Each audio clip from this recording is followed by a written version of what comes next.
Kumusta mga higala? Nalasad si Madam Nears ninyo. Karon di ay no kusog kaayo ang uwan ganiha. Unya, mao di paghuman ako panghayhay ba. Gilabhan ako ang comforter, gi-dryer na ko siya so uga-uga na kuwang na lang jud ato is init. Unya kay ni uwan man jud siya galit so gihipos na ko sa sulod.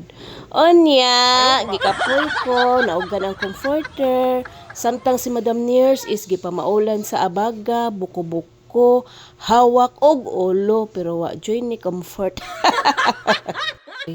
Bitaw no lain masud kayo mo share ko sa akong kakapoy kay kapuyon sad mog apil. Mawa ang inyong positive energy, Charis. Magluto na lang ko day. Giluto na ko ang isda, gi akong gitinulaw, diha gi barugan og kaon.